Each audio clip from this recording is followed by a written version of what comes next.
My name is Jason. My name is Tom. And this is Fear of a Black Dragon, an old school RPG podcast. And in this episode, we're heading into the valley like latter-day Moon Unit zappers with Night's Dark Terror, Part 2.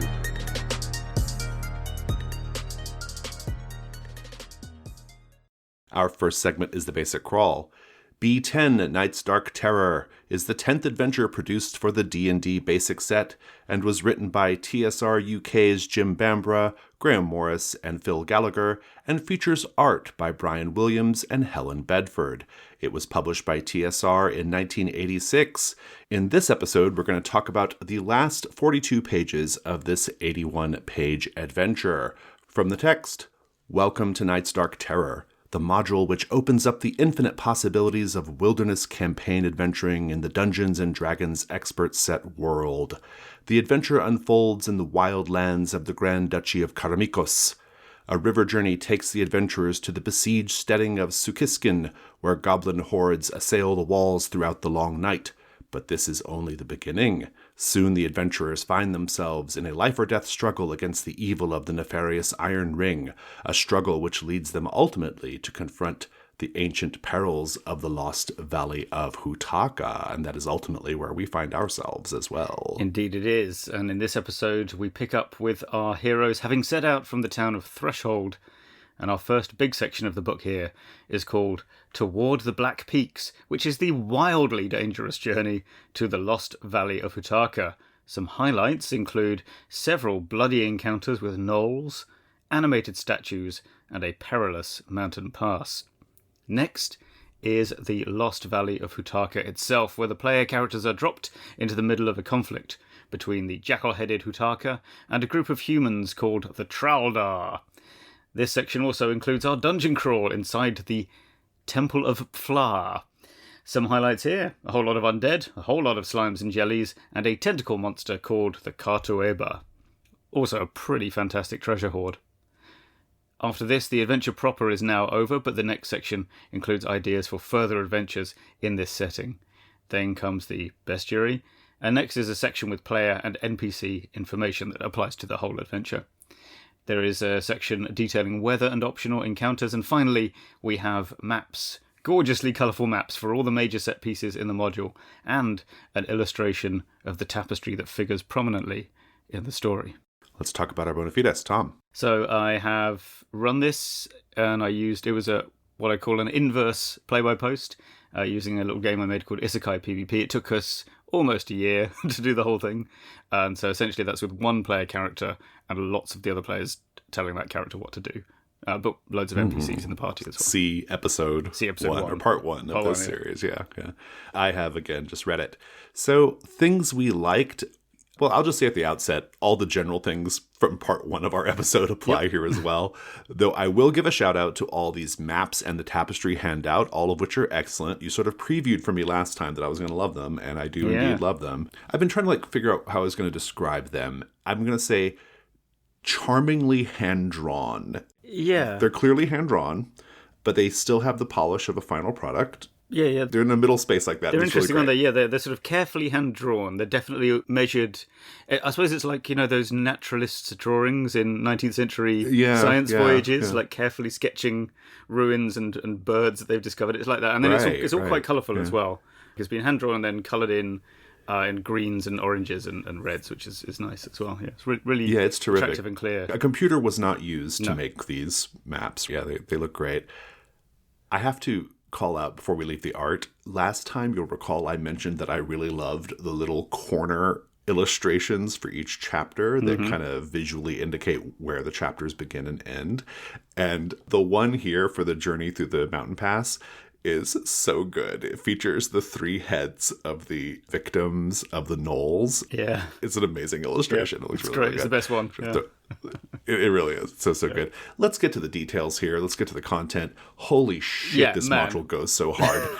It goes so hard. The second half especially goes so hard. It is incredible, yeah. There's no holds barred. The weirdness just ticks up like nobody's business. The weirdness, the bloodiness, people, the danger. Monsters, it's crazy, yeah. I think it's quite remarkable because it delivers so well.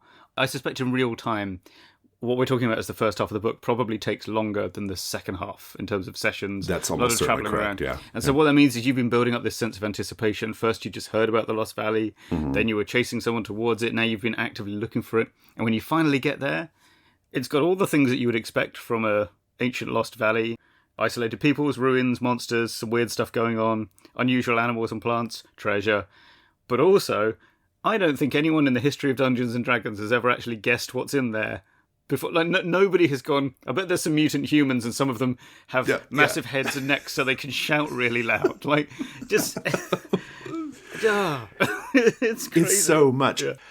I already really loved the first half, and I liked what it was doing. I thought it was just going to be more of that, honestly. I was like, it's going to be just more cool encounters, and we're going to get to the little valley, and we're going to, have the Hutaka. Like, I was ready for all that. I was not ready for how metal this is. Yeah. This is doing Morkborg 40 years before me, right? Actually, Like, it's really metal. Maybe we should spell this out a bit. So the setting is, we mentioned the faction. So there's the jackal-headed Hutaka, who are the former masters of this valley. And then there are the Traldar, which, by the way, is a very 1970s science fiction name for a group of people, who are these mutant humans who used to be their slaves, and then they rebelled, and so they're fighting each other now. There's the Cartoeba, which is this tentacle monster that only comes out at night and just grabs people and drags them away. Again, very 70s horror. And also, at night, the undead come out, which is... An insane number of undead. Yeah. There's so much undead in this.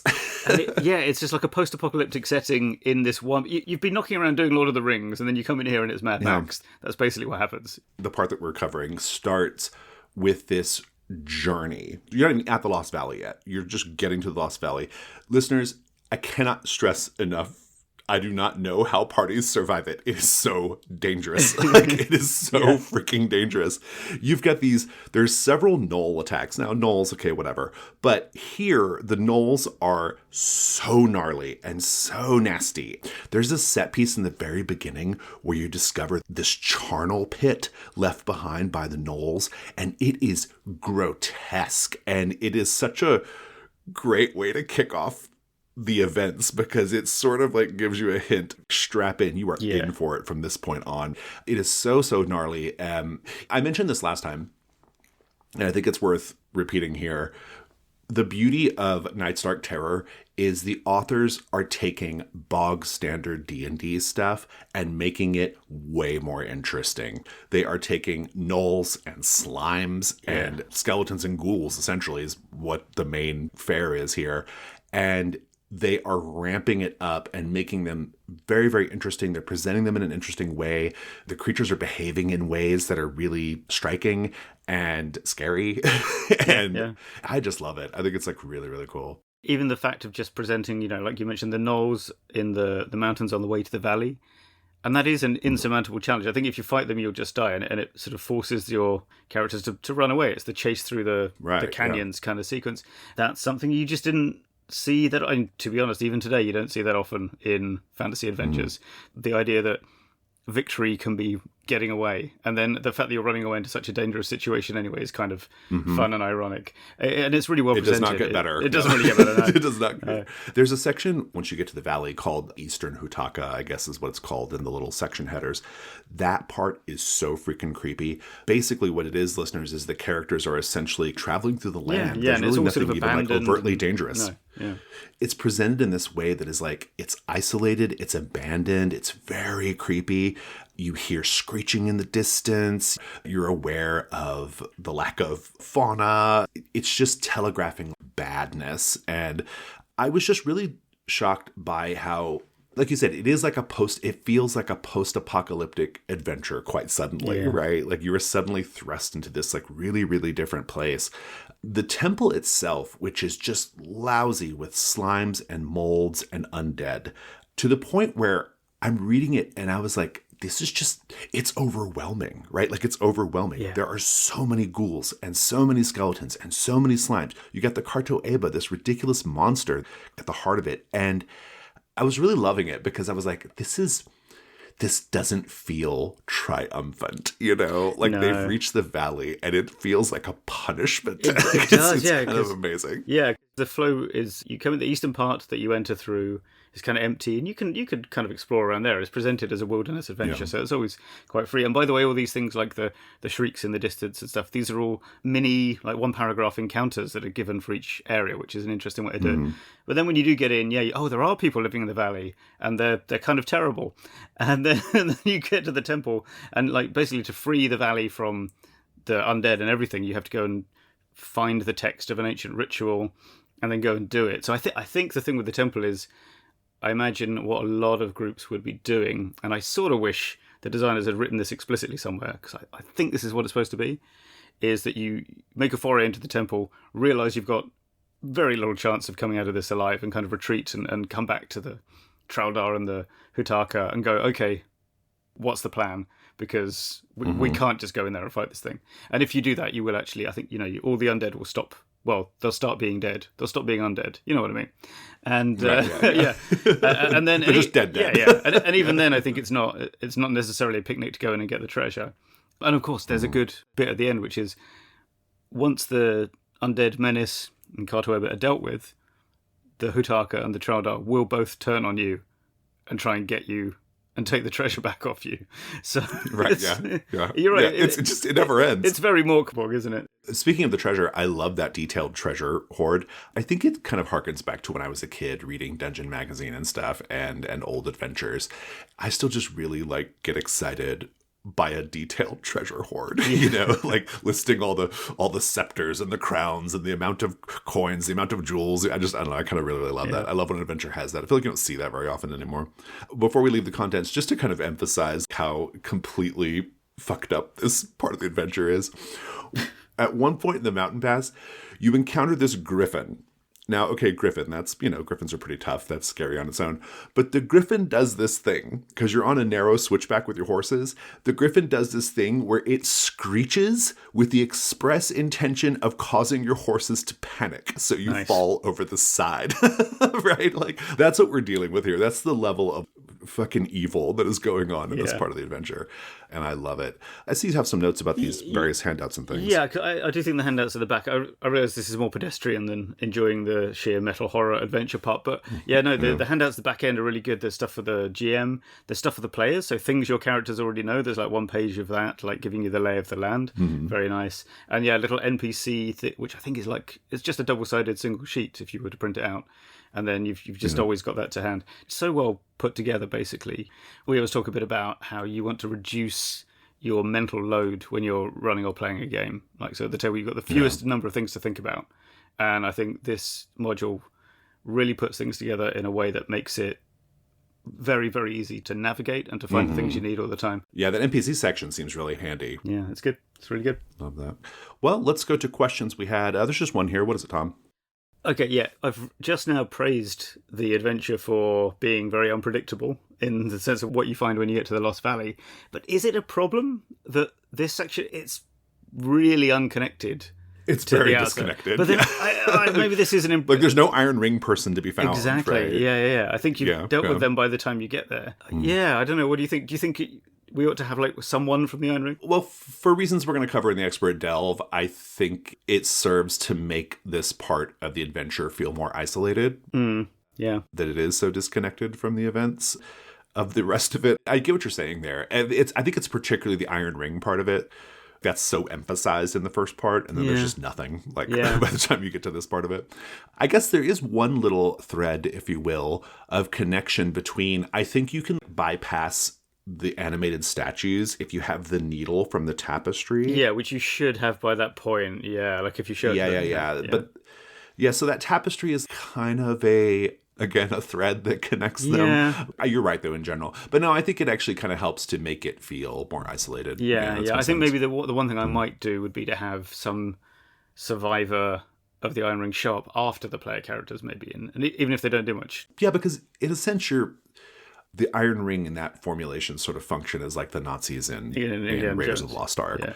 Let's go to the Chain Lightning round. Tom. The mindless abomination known as Kartueba is the ancient guardian of the Hutakan Temple of Phlar. It has a nightmarish form, a large green mound of ooze with 4 40-foot-long tentacles and a hideous gaping, glutinous maw.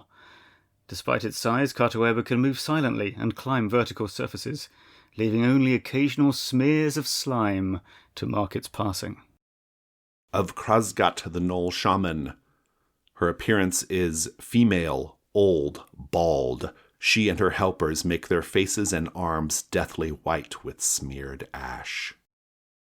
During the night, the adventurers will catch sight of many dim shapes moving through the gloom. These are the undead of the valley, skeletons and zombies, who wander the darkness, mindlessly performing meaningless rituals or acting out scenes from their former lives. Beyond the wall, a broad valley hemmed in on all sides by sheer mountains stretches away northwards into the haze. Like the road which led you here, the glories of those ancient ones are long since faded. The stones of the trail leading along the valley floor are overgrown and are flanked by decaying, deserted buildings. Higher up the valley walls, other low structures cling to the rock faces, but these too have fallen victim to the passage of time. Nothing moves save the wind, and a deathly silence swallows up the sounds of your footsteps. The Hutarkans are a haughty, callous race, dominated by priests of Flar, an amoral deity of crafts. However, they see themselves as a sensitive, civilized, intellectual people, suffering as a result of their cultured pacifist nature. A dark cave mouth leads into the rock face. From it comes a disgusting lizard with pebble-colored olive skin. Large white spikes stand erect from its back. It stares stupidly at you before thundering to the attack. Let's go to the expert delve. Hey listeners, Jason here. I want to let you know about a brand new show. It's called The Gauntlet Podcast 2nd Edition, and it's an exploration and celebration of the indie tabletop RPG scene.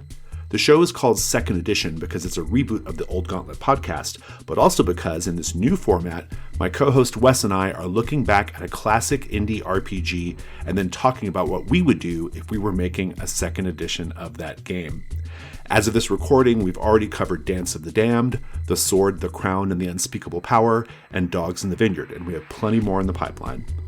Wes and I will also be chatting with folks both in and outside the Gauntlet community about different gaming-related topics, such as fandom in TTRPGs, the effects of the Satanic Panic in the early 80s and 90s, genre in games, and much more.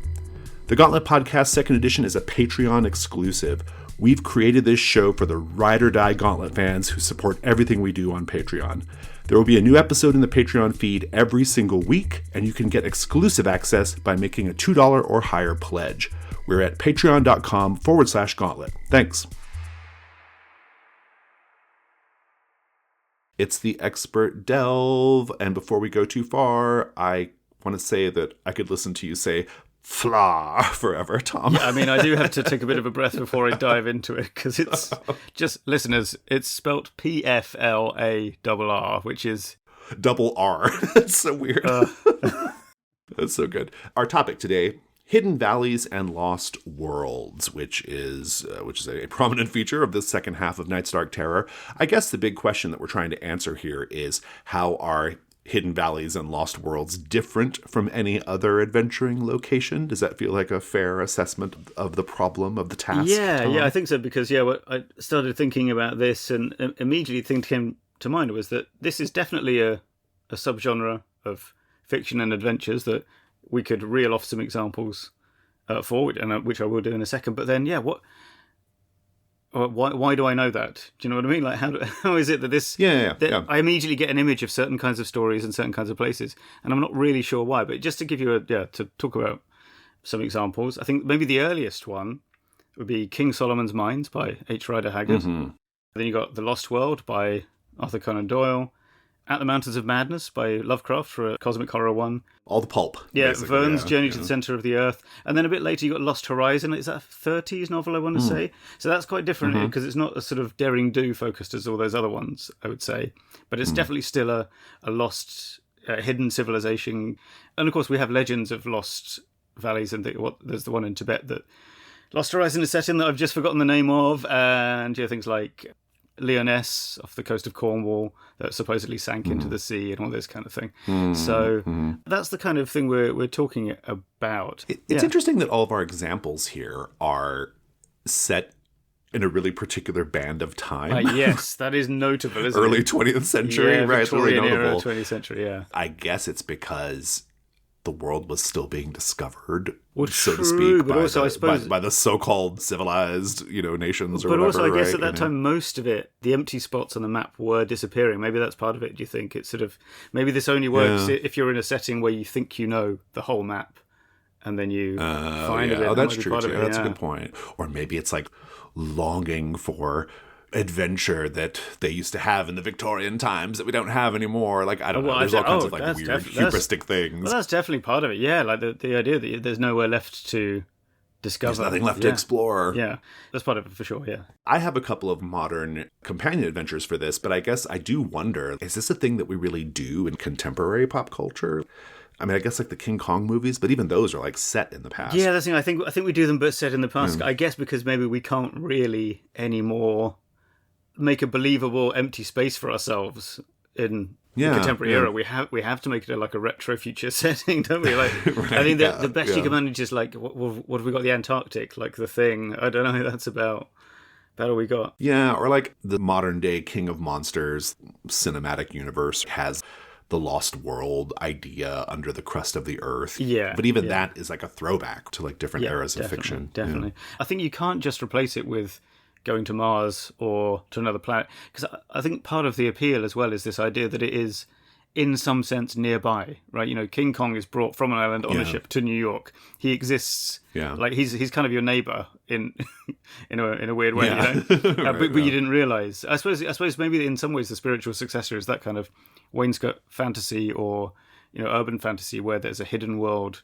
on the rooftops or underground or... Well, and even all the spacefaring stuff, even if we do try to include spacefaring things like Mars and whatnot, they tend to not be about the exploration of that place as much as they are Matt Damon stuck in a station trying to survive. It's this personal thing. So I think that's interesting. I think it's interesting that like in the modern day, it seems like we emphasize more our personal journeys rather than these more like globe-trotting, adventure-seeking journeys that were so popular in the early 20th century.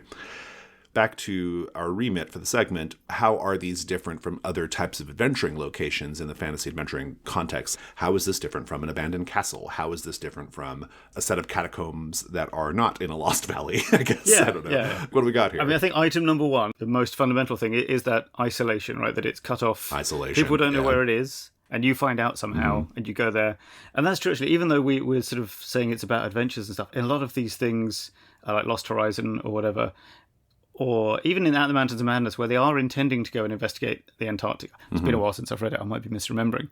But something goes wrong, right? They are cut off from their normal support network, and it is this idea of being out of your element. I think that's really important, and there's a lot of value, particularly, I think, in the idea of a rivalry, an Indiana Jones style rivalry, or a chase for the key or the map or whatever that gets you to this long lost place, because it's so because it's unknown, right? Because you're for whatever reason trying to find it, and then if you've found it by mistake, it's sort of essentially your castaway narrative, or actually a bit like Erewhon by Samuel Butler, which is not quite the same thing, but you're isolated in the sense that you are trying to leave rather than to find it.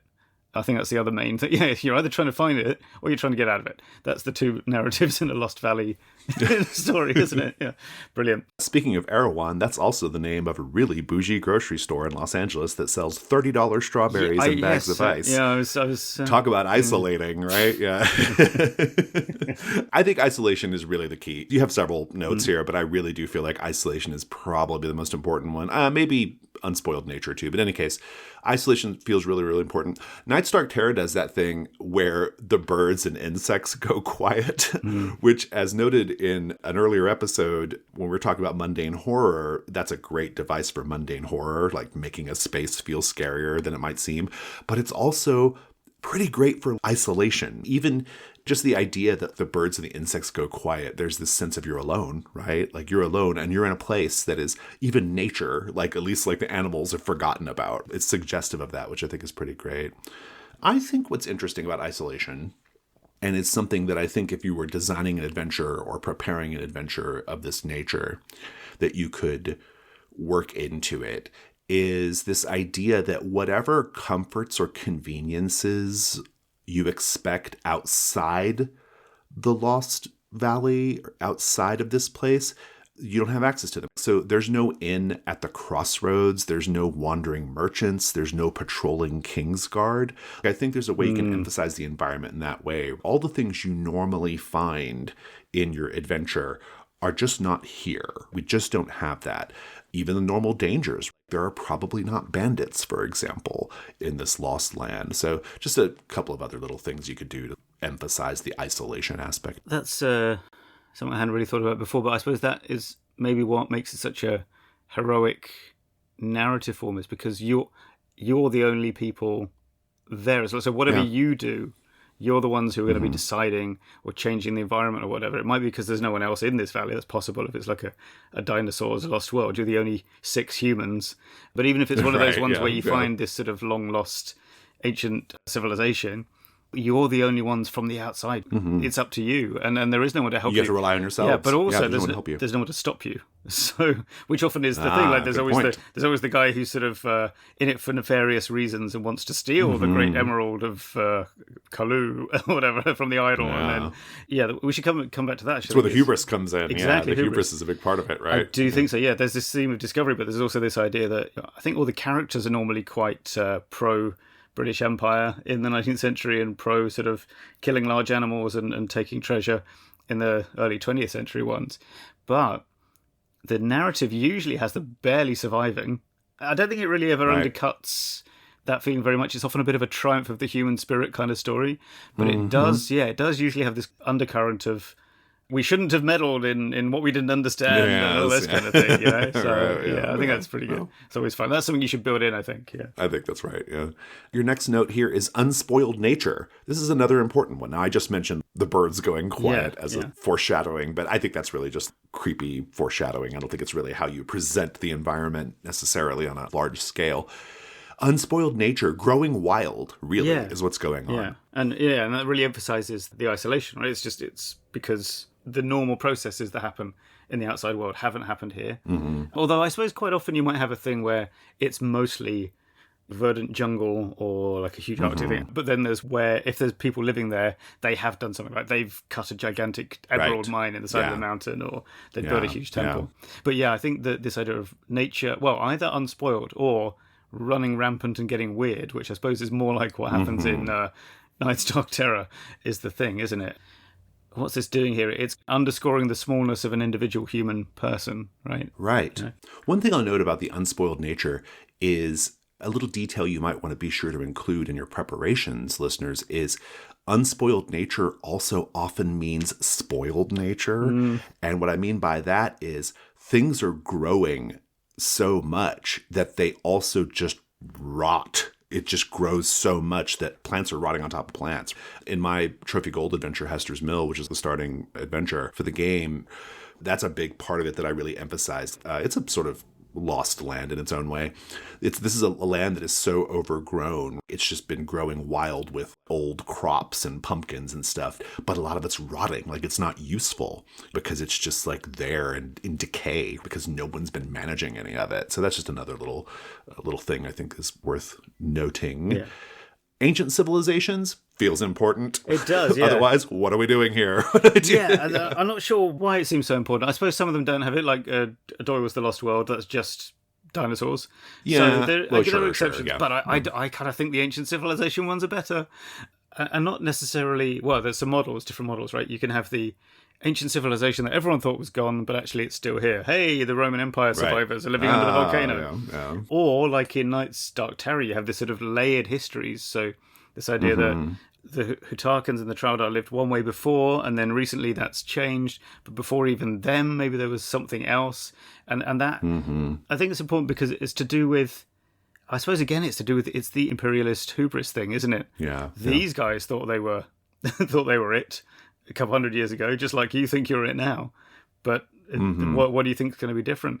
And also, I think that we have this sort of, we're talking about lost valleys as in hidden valleys, but I think that a sense of melancholy is quite an important theme to these things. The idea that lost as in gone and we can't really get it back.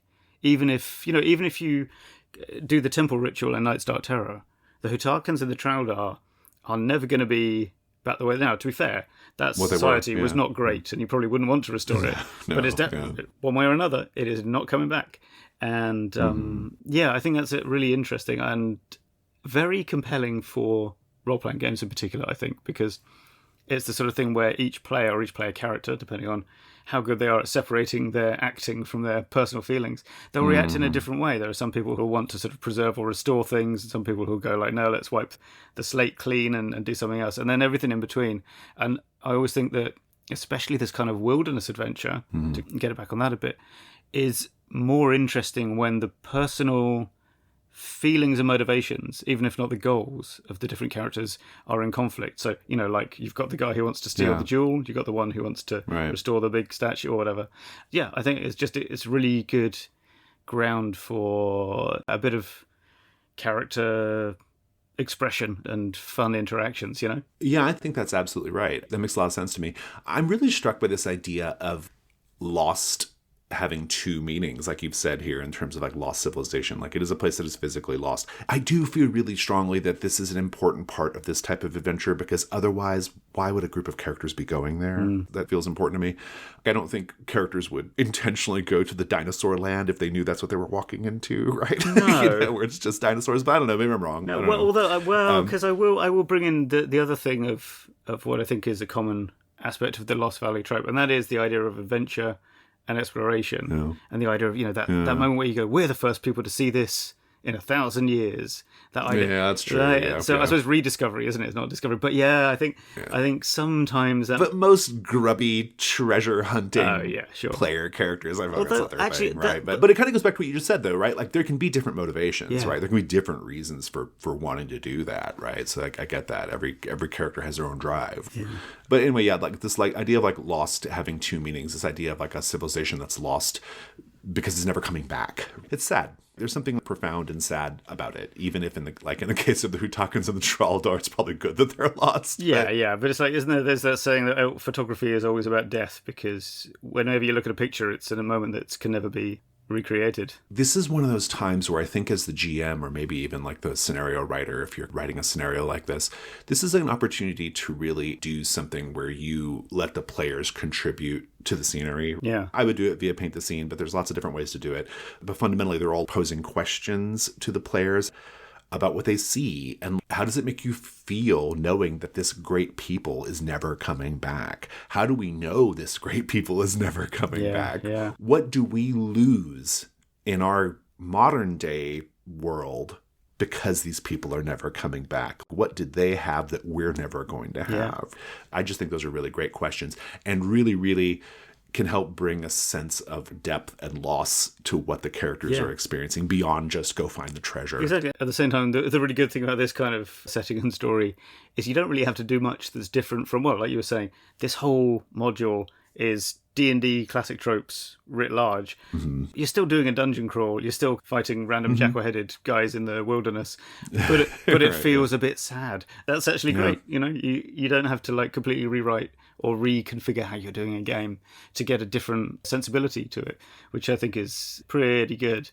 Obviously, this is one of those things where you couldn't do this all the time. You couldn't constantly be going to Lost Valleys. I think it has to be once per campaign. Because then it's not special. Yeah, exactly. Yeah, you can't be like the Lost Valley squad who go from one place. Actually, wait, I'm talking myself into this. This could be all right. But no, it has to be the culmination, or even maybe just a little side track of a longer game, or just a one-off. As a change of sort of emotional texture, I think it's got a lot to recommend it. There's an interesting parallel thing here. I don't know if that's the right way to put it, but I'm thinking of, you think of like the Dark Souls games or Elden Ring, the Soulsborne games. Almost all of them do this one really particular way of world building where essentially what's just happened is a big apocalypse has just happened right before the game starts, within like years of it. So everything is lost because everyone is dead, basically. Right. But there are still a handful of weird little dudes who remember what it was like and who are just kind of stuck there trying to scrape out a life in the ruins of what's left.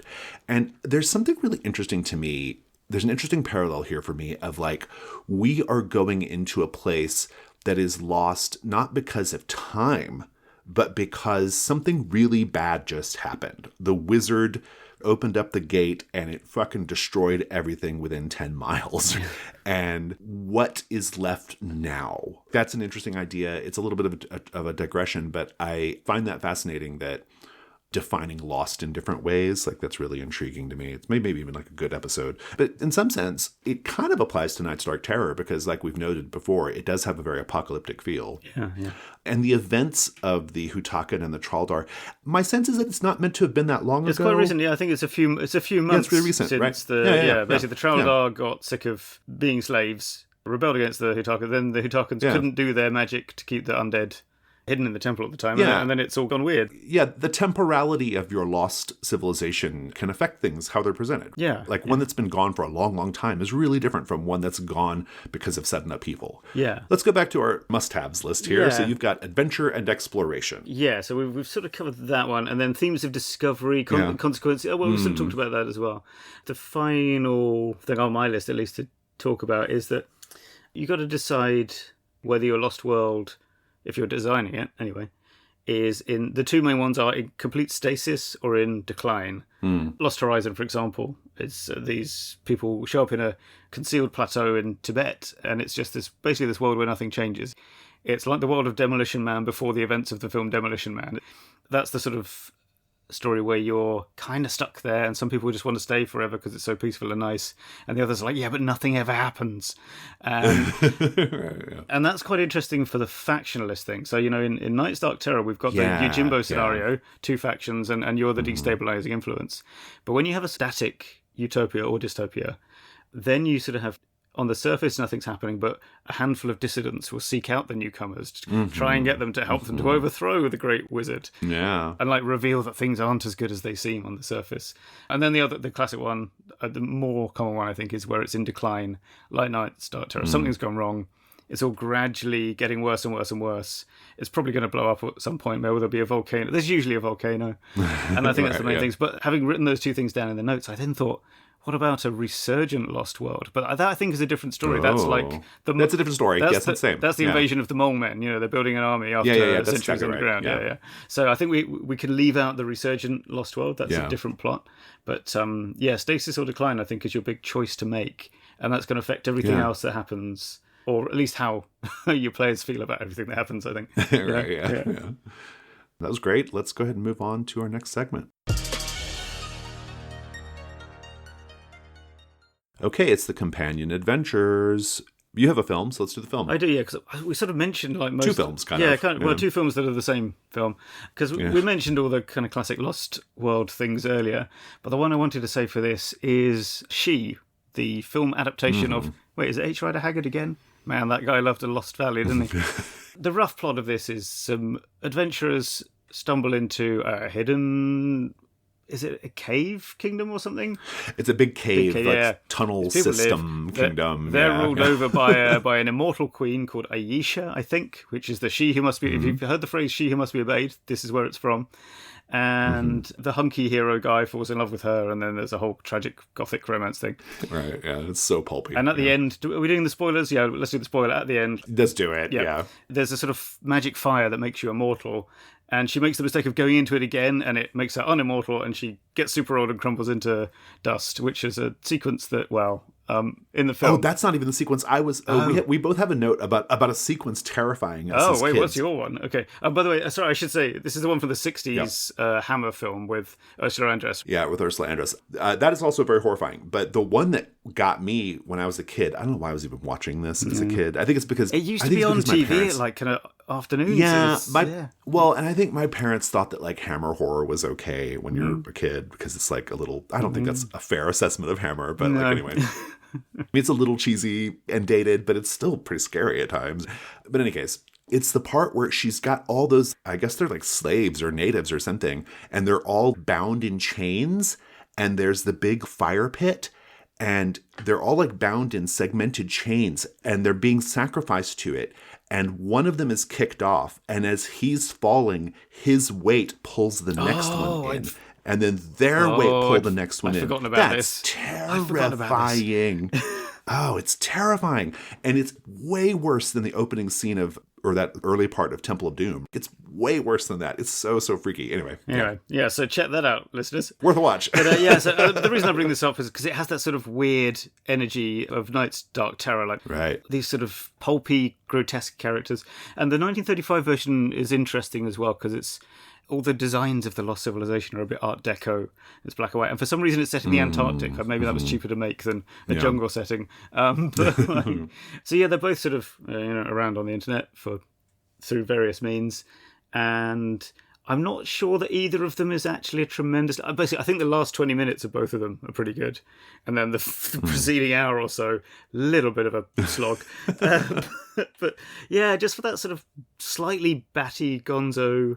it really does feel, what's the phrase, like fervid. It's sort of very like a sort of got the sweats, just woke up from a weird dream sort of feeling to it, that story. So yeah, check it out. So great. What have you got? Well, I've got a real quick game recommendation, which I think we've talked about before, but it's Vincent Baker's In a Wicked Age. Oh yeah, good game. Great game for its own sake, but also it does this really cool thing where basically you play different eras of a setting, and so our group is playing the 4 or 5 characters who are important at this moment in history. And then we flash forward 100 or 200 years and we see how those events affected this group of people 200 years later, and you can go back and forth in the timeline. And I really like it as just a sort of alternate way of exploring this idea of civilizations, ancient civilizations, and how things changed over time and stuff like that. My other recommendations are 2 books, which in their own way are lost or hidden valleys kind of things. The first is the 1981 novel The Keep, which was also made into a movie. I've actually never seen the movie, even though the new Gauntlet logo is modeled after the movie's logo. I've never actually seen it. I'll be careful not to spoil it here. It's a terrific book. It's very scary. But it's about this keep in this lost hidden valley somewhere in Transylvania or something, or Romania, in some part of the world like that, which in itself kind of a spoiler, I guess.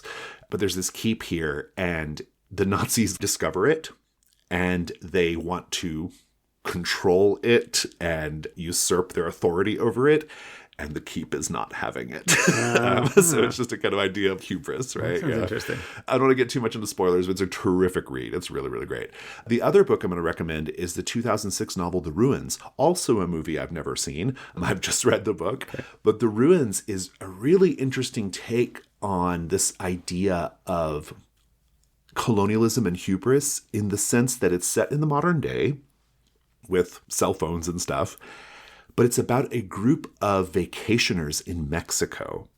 And this group of young people, these vacationers in Mexico, they head out to this archaeological dig because they're trying to retrieve the brother of one of the characters. This is a Call of Cthulhu adventure, isn't it? It kind of is, yeah.